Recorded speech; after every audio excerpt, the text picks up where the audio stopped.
Good evening, and again, welcome. Thank you for joining us. I'm Alex Lavoie. I'm the director of the Transition Center here at Perkins. My pronouns are she, her. I'm wearing, tonight I'm wearing a brown shirt with kind of white polka dots, and I have fairly straight blonde hair, and I'm wearing glasses. So again, welcome. Our team is just so very grateful for the opportunity to spend some time with you all this evening. We have, educators and families here from across the country, and just really looking forward to getting to know everyone as our Transition Talk series continues throughout the year. This is our second event in the series. We had our kickoff event last month. Before we get started, if you feel comfortable, we'd love it if everybody could kind of introduce themselves in the chat by just sharing a bit about kind of who you are and, whether you're a family member or a professional supporting a young person or young people, maybe how old your student or students are, where you're from, any details that you'd like to share. This will just help us tailor information to be, most relevant to this group's interests and needs, and allow us to facilitate what we hope to be a really meaningful discussion tonight. So thank you. Just to kind of kick us off, again, I'm Alex Lavoie. I'm the director of the Transition Center. We know that for many of you, the transition process, whether you're a family member or a professional, can be incredibly complex. There are so many kind of wonderful resources out there, but when it comes to transition planning, there's just so many layers, right? For students, it's building the skills that a young person needs to kind of successfully navigate their future plans. It's ensuring that they have the exposure to the experiences needed to make informed decisions about their future. From a parent or caregiver's perspective, it's building the right connections within your community and with the appropriate adult service agencies. Regardless of kind of where you are in this process, there will be many decisions ahead for you. And our message, for everyone here tonight is just that you're not alone. We are here to help. Again, we're really looking forward to getting to know everybody. Our Transition Center offers a real range of programs, services and resources to young adults and to the people that support them. And thank you to everybody who's kind of introducing themselves in the chat. This series is really only one of the many resources that we offer. We hope that you'll find the information tonight very helpful. This presentation was really thoughtfully designed to empower you to view the IEP as a real roadmap to the future. And we'll be offering some really practical ways that empower the student to become an active participant in their planning. If you leave this evening with questions that feel unanswered, or if you have topics that you're hoping that we cover in future sessions, I hope that you'll reach out to us. We'll share our contact information. And we'll review some of the objectives for tonight, but just to kind of preview the remaining sessions in the series ahead. In January, we're hosting a workshop that will focus on housing, kind of residential, independent living options. We have sessions planned that will cover community-based services and self-directed funding, legal considerations and government benefits. You'll be able to find the full series on our website. I can share that in the chat. But it's the information that families have been asking for. But again, we are kind of welcoming feedback and suggestions for future sessions. So with that, Janine, I think we can share the slides, and we'll kind of take a look at what to expect from this evening's discussion, and then we'll introduce you to our team. You can advance to the next slide. Thank you. So again, our objective this evening is really to continue to define the components of a successful transition-focused IEP process. Last month, for those of you who were able to join us, we talked a lot about vision statements. Tonight, we're going to continue the discussion around, how we as members of a student's family or a school team can be empowering them to be active participants in planning for their future. We want to we want to ensure that we're viewing this process, the IEP process, as an opportunity to promote the development of self-advocacy skills. Ultimately, we know that self-advocacy and self-determination skills are linked to better transition outcomes. We're looking forward to talking, more about this tonight. So before we continue, we have three other members joining us this evening that'll kind of be facilitating this discussion. I just wanted to kick us off and say hello, but I wanted to give them the opportunity to introduce themselves. Maybe Janine and then Anne and Leslie, you can jump in and introduce yourselves. Hi, thanks, Alex. Hi, everyone. My name is Janine Brennan. I'm the Content and Community Manager at Perkins Transition Center. And in my role, I manage the content and the growth of all of our transition resources tailored for families and for professionals like yourselves. And I'll also be managing the launch of our upcoming transition community, which you'll all be hearing about pretty soon. Tonight, I'm just going to be behind the scenes running the slides and monitoring the Q&A in the chat. So feel free to drop any questions you have in the chat, and we'll answer them during the session. Thanks. Nice to meet everybody. Hi, my name is Phelan. I'm the Manager of Resources and Engagement, and I'm a new member of the team. And shout out to the Riverview families and staff who joined tonight. I am a woman wearing glasses and a hot pink sweater, and I have long brown hair. And welcome you all tonight. And I'll pass it on to my colleague, Leslie. Good evening, everyone. My name is Leslie Thatcher. I'm the Director of Program Development and Strategy, and have been working with the College Success at Perkins and Compass program for the last 6+ years. I'm delighted to be here. I'm a middle-aged woman with short brownish gray hair and a pair of glasses and big gold earrings on. I'm delighted to be here tonight and look forward to talking with you more. Back to you, Alex. Thank you all, and welcome again to Anne, the newest member of our team. We're thrilled to have you here. I think we can advance to slide 3, and Leslie, I think, were you? It is. Wanting to jump in? Terrific. All right. Thank you.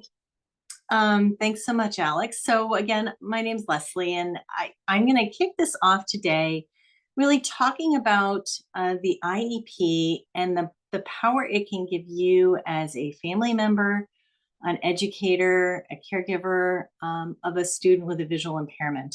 The IEP, as you all know well, is a roadmap, if you will, to planning for skill development, to meet a student's transition goals.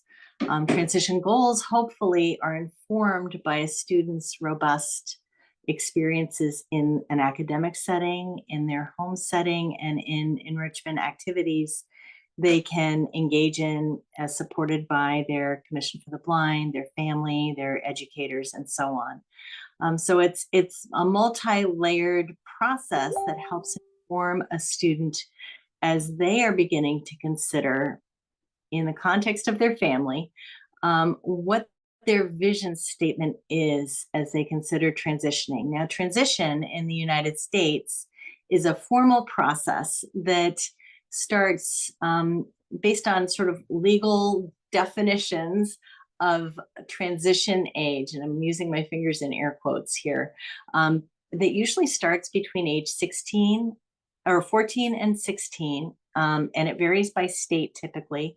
And that's the beginning of a formal transition process. And that's what this particular slide highlights that I'm going to go into in just a moment.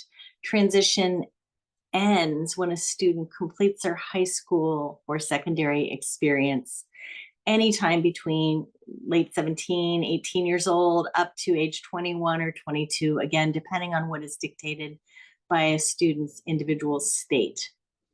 So roughly age 14 to age 22 with some variation by state. It's a federally legislated process that's driven by the IDEA, or the Individuals with Disabilities Education Act, and it sets out very clear parameters of a transition plan that should be included in students' individual IEP goals as they enter that transition age, again, based on the student's state. In Massachusetts, we have transition goals integrated into a student's IEP form.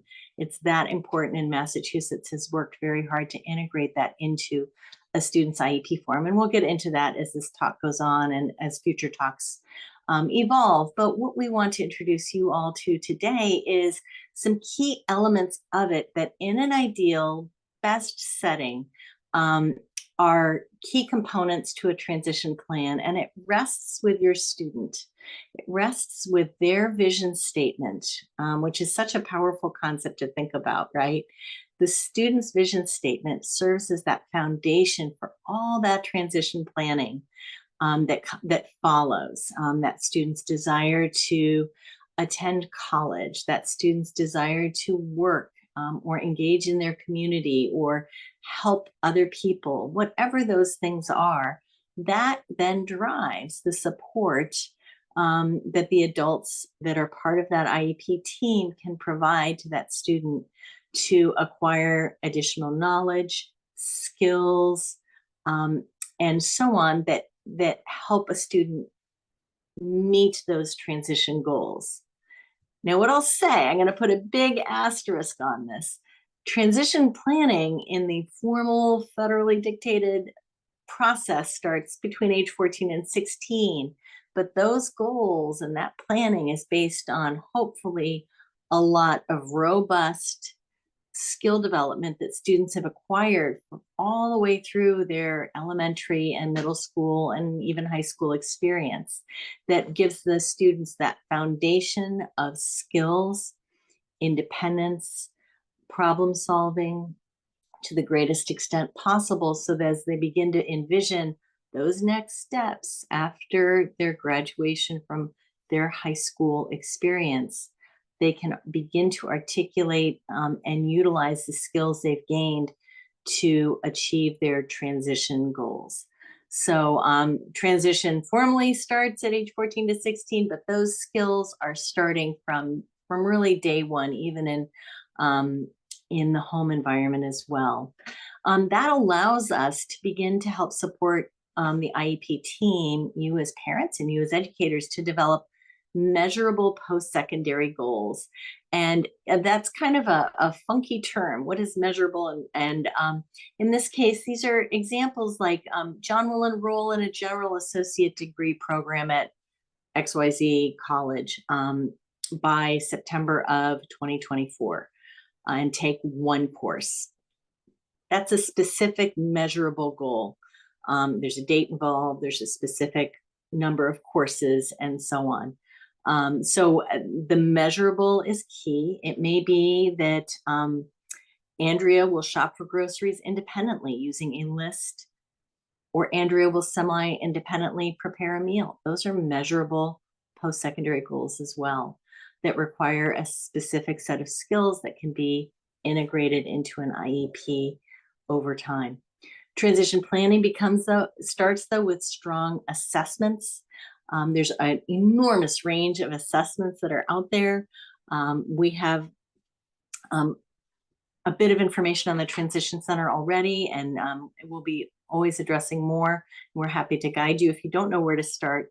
But those assessments should help you as a parent or you as an IEP team help begin to identify areas of growth, areas of skill development that a student may need to work on and integrate into that IEP planning over time. And I always think in this place of backward planning, right? If you set the goal in mind of the end result of high school graduation, what that transition goal is, and backwards plan so a student can achieve that goal or move to develop the skills to see how realistic that goal is, that's a great way to begin to leverage an assessment to build the skills and empower that student and leverage their vision for what their post-secondary plan is. So I said a lot. This is an ideal scenario of a well-measured, well-oiled machine of transition planning, utilizing the tools that are dictated by the IDEA. What I'll say is does this happen every day? Not necessarily. And that's why we have this presentation today.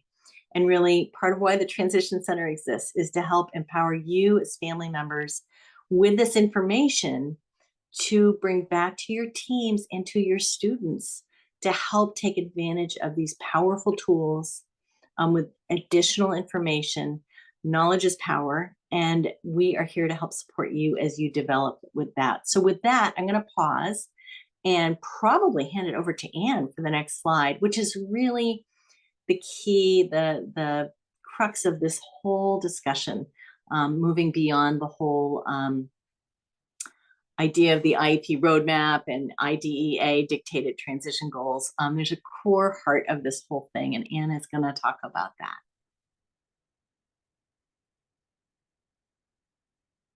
Thank you, Leslie. I like how you mentioned look at the end goal and work backwards. That was a really good reference. So good evening, everyone. Thank you so much. And it's a really wonderful group. I looked at the demographics of the group, and I'm really excited, Deegan, that you're here, a self-advocate.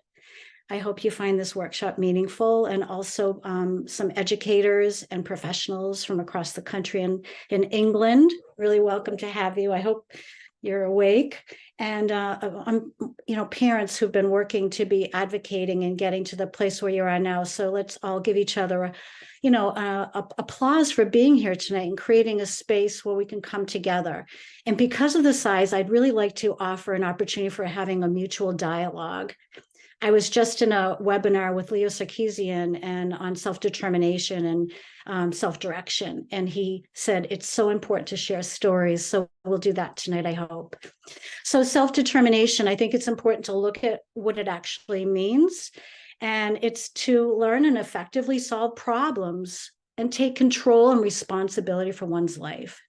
Learning and practicing self-determination skills leads to better transition outcomes. And I have a lot of data and a lot of evidence that backs that up. Now, we all learn to be self-determined in our world and our learning process through school and in work and relationships.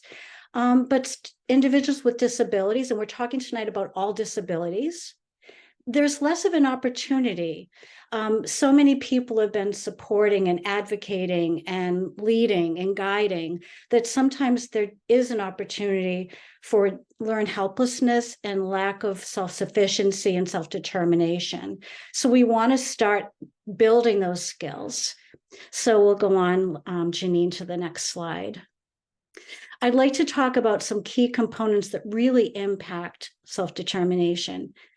And I will be repeating things sometimes because practice is so important, and I want to really emphasize some topics tonight. So dignity of risk is participating in an activity where there is possibly negative consequences. And we all want to protect our individuals, our students, and our family members, but we also need to allow people to make mistakes. We've all done that. We've been in bad relationships. We've, overspent money. We've gone off of the track of where we're going in our car, and we've gotten lost. And individuals with disabilities need to have an opportunity to make mistakes. And sometimes their hearts are broken, or sometimes they're taken advantage of financially or other ways. But dignity of risk is allowing individuals to make choices and decisions. And you need to figure out where that fits for you and how you allow that will foster growth and more self-determination. When I think about the IEP process and how we're going to discuss that tonight, I think social inclusivity is really important. And being part of the IEP team is a social network that our students can feel comfortable, safe, and supported. And along with that, inclusion in social community. So the why, religious organizations, taking your students out to vote. Those are examples of how we foster self-determination, which will lead into how it works in the IEP. And when we talk about the IEP, I'd also like to include transition planning meetings, right? Because from 18 to 22, those really start to happen. And those are really integral to all these components. And lastly, expanded environmental experiences. We really want to expose our students to as many experiences and many environments so they become flexible and open to new experiences. I know some of my students have a very passive role in the IEP process. And my previous role was working primarily with 18 to 22-year-olds.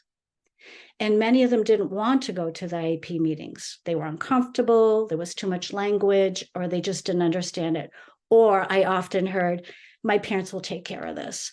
But we need to shift that if we want that outcome that Leslie was talking about, the end result. And by the way, the end result is not the last step. This is something that's growing and evolving, just like with our lives. All right, we'll go to the next slide, please. So I love the curriculum. I'm determined. And if you've used this curriculum, I would love you to put in the chat box any feedback you have about it. And please, if I have a slide and you want to interject and discuss something, just put it in the chat and Janine will give me a shout. So this is the periodic table of the components of self-determination. I'm going to go over a few of them. The choice making is one of the biggest. And I read a study and it explained that choice making out of all the components combined is one of the most important. And we all make choices and we need to start early with our students. So I think I saw mostly teenage parents, but if there are some younger parents with younger children, starting off really simple, 2 choices. Do you want to wear this outfit or that outfit? Maybe older, choosing a menu item. We're having dinner Saturday night. What would you like to have? Should we have pizza or should we go out? Vacation planning. Let's plan our summer vacation and we'll choose 3 places and we'll vote as a family. You make a choice. So we want to build choice making because later on, those choices and decisions will impact outcomes and goals. We want students to have practice understanding their interests and preferences. That's really a key component of self-awareness. And of course, decision-making we'll see mostly during the transition years, 18 to 22, and Leslie talked about it. Do I want to take a college course? And I think I read, Deegan, you're interested in doing that. And that's really important to think about that. Is that a goal? Or am I going to go get a job or go to a community-based day programming? So making decisions about my life, what I want to do. Problem solving is really important. So I think I'm still guilty as a parent that I still help my neurotypical daughter problem solve. But I think it's important that we start to help our students identify their support systems, who they can go to problem solve, look at how they dealt with the problem and what they have done differently, and start having conversations about that. Difficult social scenarios, somebody who's texting them too much, or maybe they're texting too much, and how they can problem solve around that, maybe monitor their screen time or block someone who's texting them. So helping them navigate that. And the IEP process does a lot with goal setting, and we'll talk about that in the vision statement. Self-regulation is a really, really important one. I love that students have toolkits for strategies. They're aware of what they do, whether it's high-level stimming, maybe big reactions to small problems, and to develop a toolkit of strategies. So maybe sensory breaks, maybe some mindfulness, something that I love and utilize quite a bit. And then self-advocacy and being part of the team, being part of the IEP is self-advocating, even if you're sitting there and listening and maybe showing a slideshow or introducing yourself, which we'll talk about a little bit more. And we talked about self-awareness. So the IEP does guide the future, and it builds, it's incremental and sequential. And starting around 14, I like students to get involved. But as Leslie said, you can start earlier as well. The IEP also strengthens the advocacy skills, and there's a practice opportunity in these settings, starting with the annual reviews, 3-year reevals, which are pretty long. and team members can decide how long students and what age they can participate, and also teaching students the importance of being part of that process. Okay, we can go to the next slide. So we're talking about a student-led IEP process. In the old days, and maybe even now, transition meetings are traditional. They're run by a team chairperson, the special ed teachers are there, the parents, sometimes an advocate, sometimes school districts. Later on, agencies are more involved, part of the transition process. We want students to be actively involved. And there's different ways, and we'll talk about that in a subsequent slide on how students can be more involved.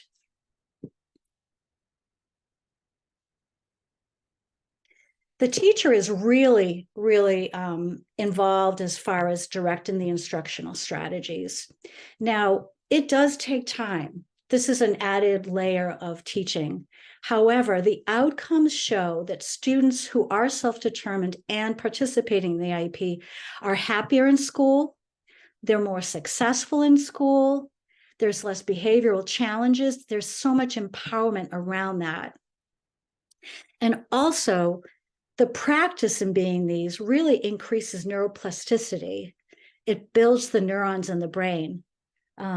So that's another webinar for another day, but the practice is important, and the teacher's directed instructional strategy is really worth the time. So in doing so, we have in our state of Massachusetts, and I've looked at other individual ed plans, and they have included in other states a vision statement. In the state of Massachusetts and Connecticut and some other states, it's on a form called the Transition Planning Form. It's a legal document. The IEP is a legal document. And in it, there's several components where students can talk about it. And where I worked previously, the vision statement was crafted with the student and their advisor or guidance counselor. And it was rewritten every year because it changes every year. Students wrote about their interests, their hobbies, what they were doing for work, what their goals were. And it also includes an action plan. So what kind of courses, maybe travel training, finance and banking, maybe a community college course, maybe some on-campus community-based work experiences. Later on, there is the development of identification of the agencies and resources that they will need to support them. And I like this slide. It shows someone engaged in employment. All right, I think we can go to the next slide. Okay. So I have some suggestions, and I would love my educators to join in the conversation. You can type it in the chat box. You don't have to open your camera if you don't want to, but if you wanted to chat, we would welcome that. I really would love to hear some of the strategies and suggestions that you've been utilizing in your IEP meetings. And Deegan, if you've wanted to share, or any of the parents, we welcome that. Starting off with invitations, I love the idea of students writing or emailing invitations to all the members who are coming to the IEP meeting. It's a wonderful way to be involved in the process.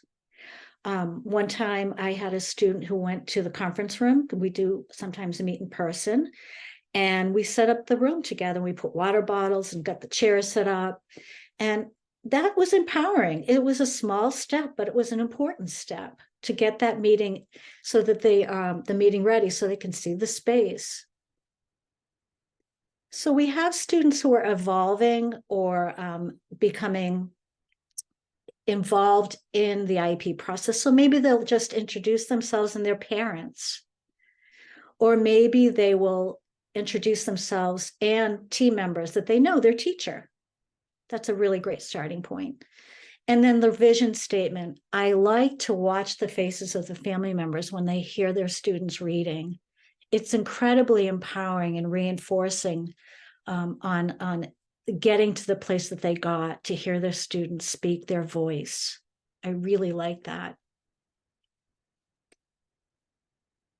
Sometimes students like to share what they're doing. I've seen PowerPoints and slideshows, or even just one picture that shows them interacting in a workplace, or perhaps in a social setting. So anything that's visual. And speaking of that, we want to remove barriers. So we understand that all students have different needs. So we want to provide opportunities for students who have less communication and would like to use more visuals. Also, we would want to have assistive technology or any devices that would help students participate, so that we're ensuring we're removing barriers during the IEP that is led by a student. I think it's really nice when a student closes the meeting and thanks everyone for attending. You know, it makes it real professional. Adds a nice touch. All right, the next slide, please. So we talked about the teacher strategies to involve students, but I think it's important to pre-pave a student-led IEP. It starts off in the very beginning with students explaining what it is. And the details will really highly depend on the student's age and their previous experience with an IEP.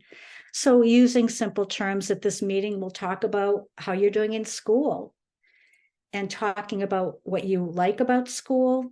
And then later on, maybe with 16, 17, 18 students can talk about more detailed experiences about their school. But they also need to understand that this is a legal meeting and that they have a right to be there and they should be there.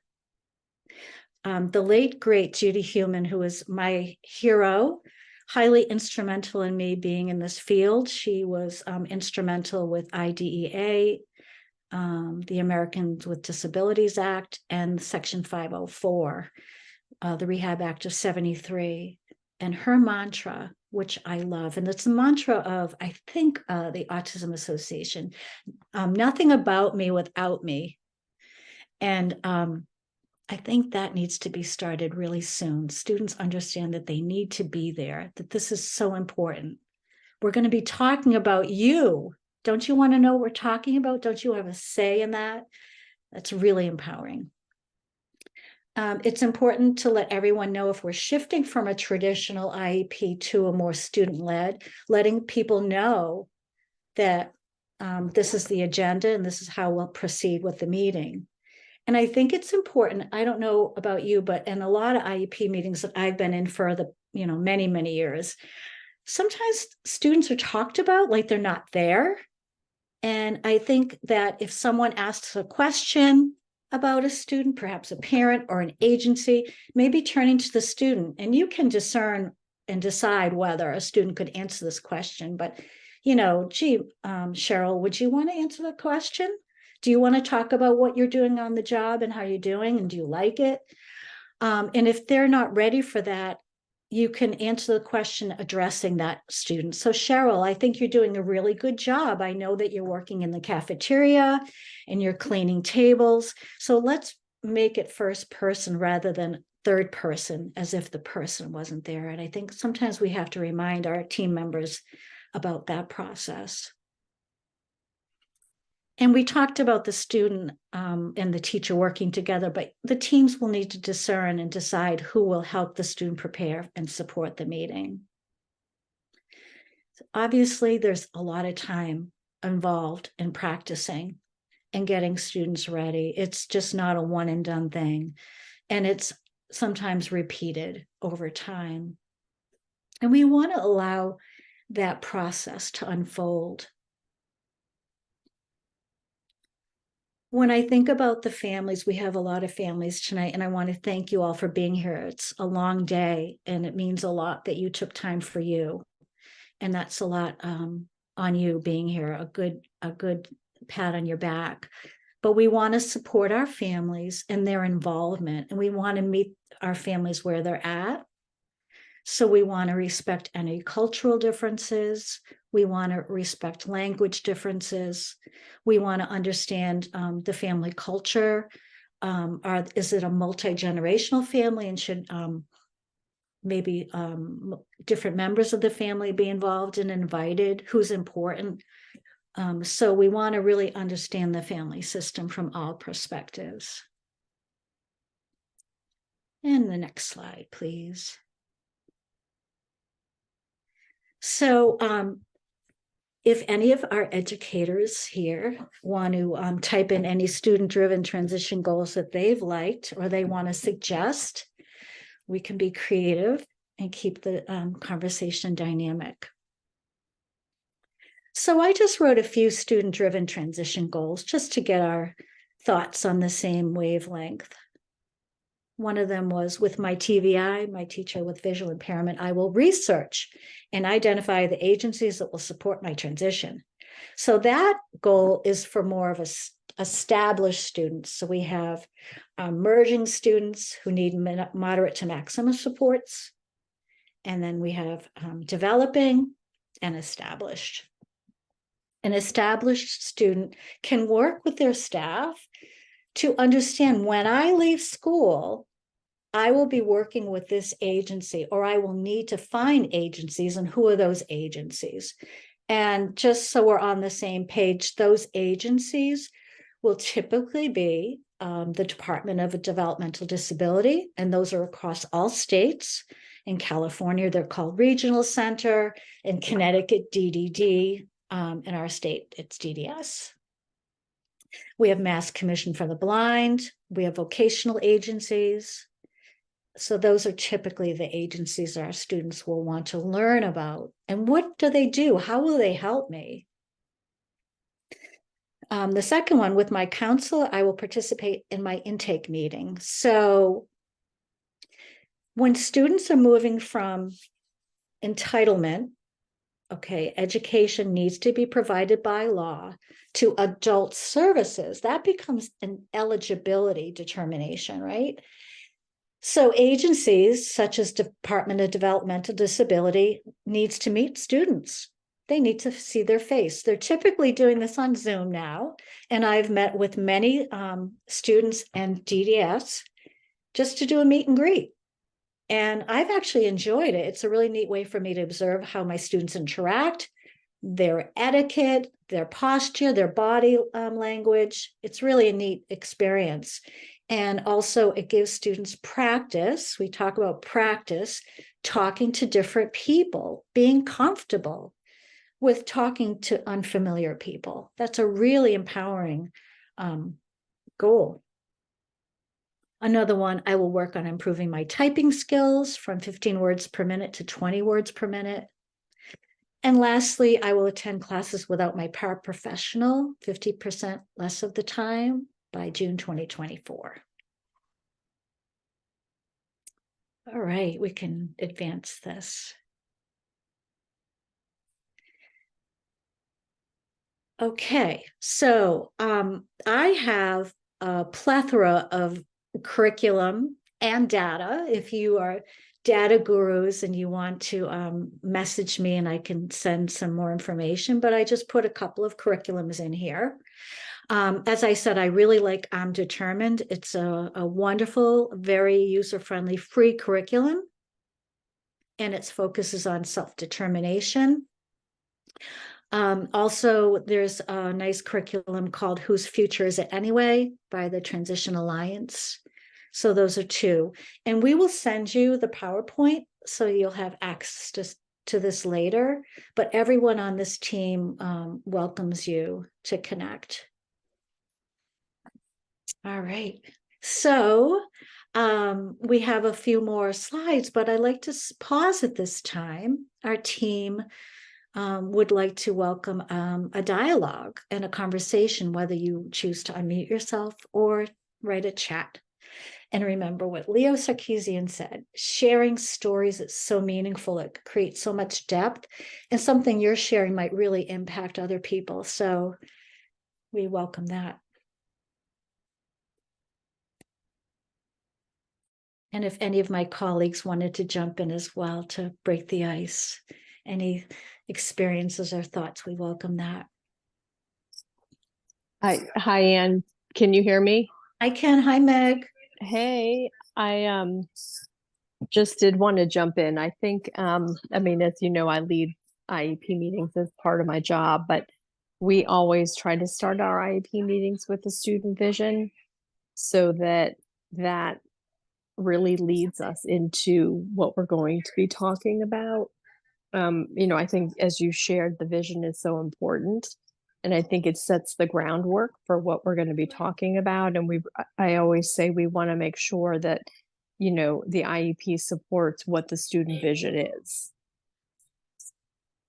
I like that you shared that, and it is an integral part of the IEPs. And do you see how it evolves year after year as students become more mature in your experience? And how does that shape the last IEP meetings? How do you see that in the scope of watching students kind of progress?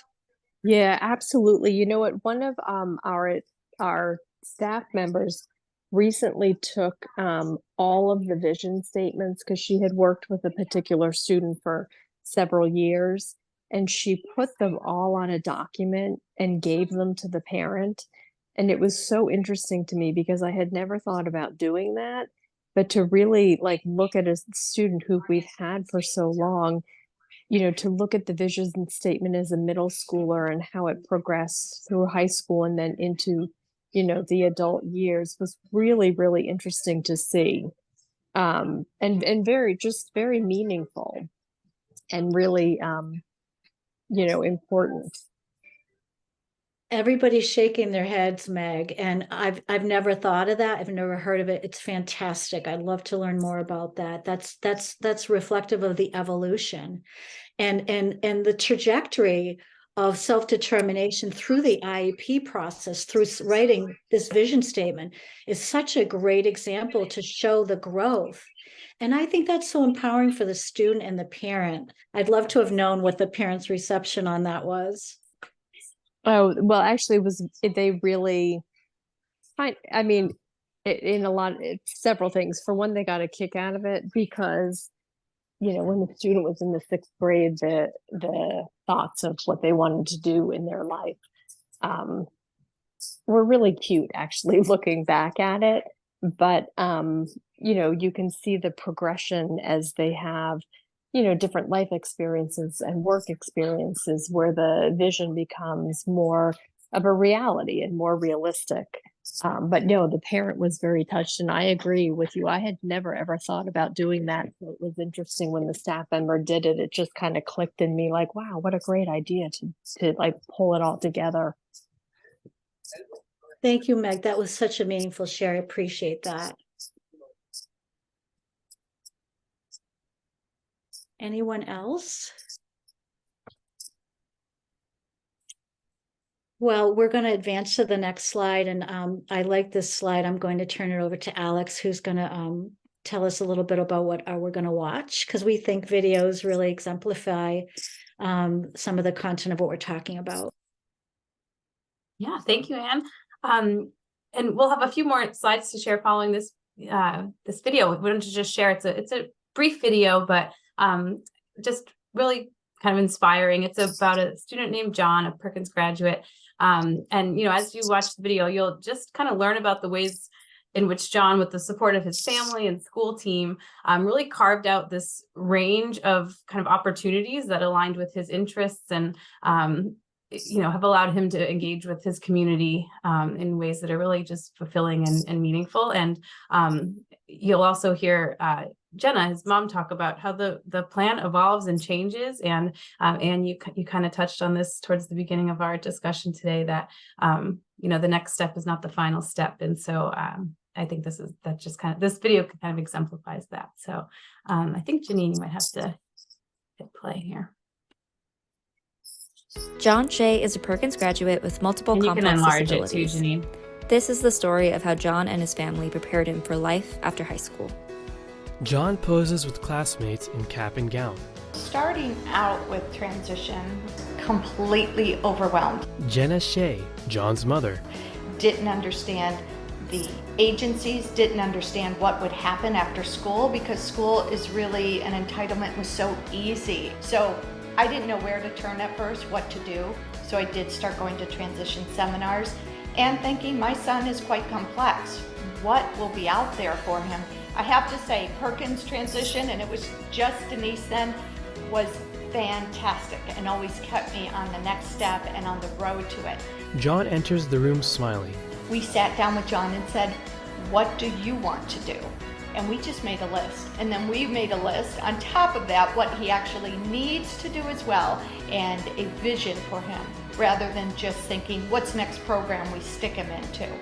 And that was the hope that came to me after doing all the requirements and looking around to what was available.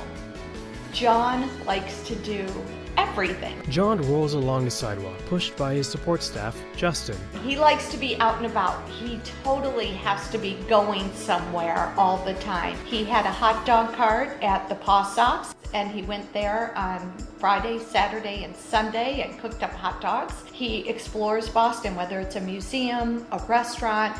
John right now is doing fantastic, but things are changing. So he cooked hot dogs for 5 years and he's not as interested, so he just does a few gigs. Now he wants to work in Boston, so we're trying to get him a job there. He has more friends now that he gets together with, so he has certain days we'll have meet up for coffee, which he loves, and wants to be around more girls. He just wasn't seeing a lot of girls, and he certainly would like to see them more. So he goes to dances now. He is always developing and growing, and that's what I love that we can be a part of and change with his needs. John processes at graduation using a walker, and he smiles broadly as a crowd applauds.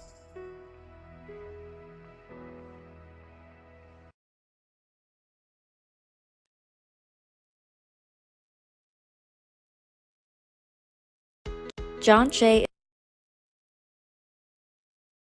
Thank you for that video. We would like to just talk a little bit about, some data. The National Center for Special Education Research has a longitudinal study, and it's cited here. You'll get the PowerPoint presentation if you're a data geek. But the student participation in their IEP ensures the greatest success in the transition outcomes. And I'm repeating myself, what Leslie said, the end goal, which is really never the end goal, but turning 21 or 22, depending upon what state you're in, thinking about that goal, whether it's college or competitive employment or supported day programs, the trajectory begins early. And we want to empower our students to become self-determined so that they have greater opportunities. Next slide. And our team is really proud of the development of the Perkins Transition Resource Center. And we will have links for you to access that. And there's so many documents, and it's a building resource guide. There's an IEP guide, we have a transition glossary, and then also inserted as a self-determination setting IEP goals checklist. So we definitely want you to access our resource, and also definitely feel comfortable sharing this with your family members and friends. I know that you're all connected to a community. And we really appreciate you coming tonight. Again, sharing space, being vulnerable, sharing your stories. We'd love you to save the date for January 9th. We'll be talking about housing, and we'll have a guest or two. We're still putting that together, but we will have this continuation of a dialogue in this format. So we open up for discussions, and if any of my colleagues want to add anything as well. Thank you so much. Thank you, Anne. Just while everyone is digesting, again, welcome just kind of comments or feedback. I can look as we're closing and share kind of the tentative schedule for this series for the remainder of the year. But as you're kind of taking a look, please let us know, are there topics that you're not seeing, and what questions do you have? What are you most worried about? We want to hear from you so that we can provide, the support that's most meaningful and most helpful. So again, thank you for joining everyone this evening. Through June, we'll have a workshop every month. We'll pause for December as everybody's celebrating the holidays, and then we'll regroup again in January. Yeah. And thank you everybody who's chiming in the chat. We're glad that you found this helpful. We'll also be sending out just a follow-up email with kind of links to register for January, and a few other resources. We'll include our video from the October session that we really focused on vision statements and talked a bit more about post-secondary goals for those of you that weren't able to attend that session. So thank you, Janine, for including the schedule. All right, terrific. Well, if there aren't any other questions, I think we can wrap up for this evening. And thank you, Janine, for coordinating and running the behind the scenes, and Leslie and Anne for all the wonderful information that you shared this evening. Thank you for the emojis, Deegan. Thanks everyone for coming. Good night. Good night, everyone. Good night.